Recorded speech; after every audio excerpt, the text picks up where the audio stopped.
years that I was incarcerated, I met a lot of amazing, awesome, most intelligent, innovative women that you could ever imagine.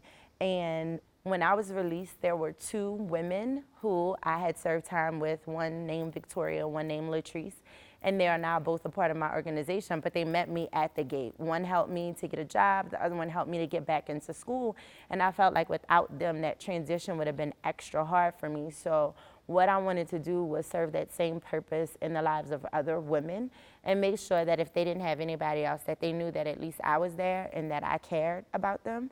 And I was just totally all in and invested in making sure that the world knew that I was not an exception, but like one of the many.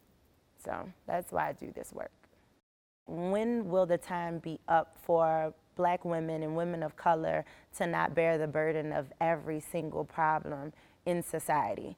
We know that Black and brown people as a whole are disproportionately impacted by arrest and incarceration, but no one really speaks about the toll that that takes on the Black woman.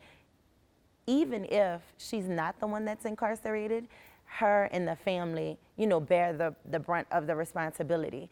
And also when women are incarcerated, like there's no one for them to call to say, hey, can you come and get me out? So women of color who are arrested and placed in the system are too poor to pay their bonds. And if it's a family member or a child or a significant other, then they stretch themselves really, really thin to make sure that they can get their loved one out of jail or prison. And what that often entails is you making a decision between, you know, your basic needs and someone's freedom, and that should just not be the case. And what we have done is replaced basic survival needs with the need to have money. So money comes first before shelter, before love, before care, before food. It's money to pay to make sure that you maintain your freedom. So last legislative session, we put forth legislation to develop a pilot program for a primary caretaker court. And what that looked like was a court that would be set up that people who are identified on the front end through DCFS criteria, that they are a primary caretaker of dependent children, or children that are mentally or physically dependent on their parent for the rest of their life, that they would go through this particular court program, that we would identify them on the front end, and if their charges or whatever resulted in a term of incarceration, that we could find a community-based program that would allow them to serve the sentence in the community versus in incarceration.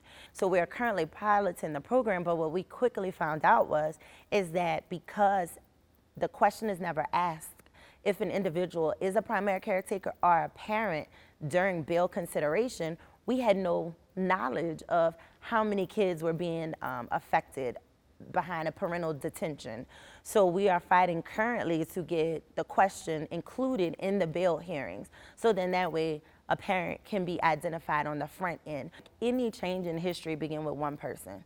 So I know sometimes people seem like, oh my God, this is so overwhelming. How can we really, you know, even start? You know, the problem is so large. Any change throughout history started with one person who made multiple people believe. Any movement, it starts with one person. So no one should feel overwhelmed or feel like they can't do it. You just need to feel like something is wrong and change it and fix it, because everybody has the power to be able to do that thing. And if you're just not ready to go stand out at City Hall or outside of the state legislature and like protest and, you know, fight for it, it starts as something as small as like hold your circle accountable, you know, and bring the information to them. And if you hear something that's incorrect or, you know, something that you want to challenge, you need to hold people accountable in that moment and say, no, that's really not what it is. This is how we should be looking at this. Or have you ever thought about that? And you just never know who you'll spark to encourage. But also support local organizations that are working on this, grassroots organizations, people who have been directly impacted, you know, and really lift up their voice and their expertise to say, hey, you know, I might not know how this feels, but I know that you do, and I believe in you, so I'm going to support you. So.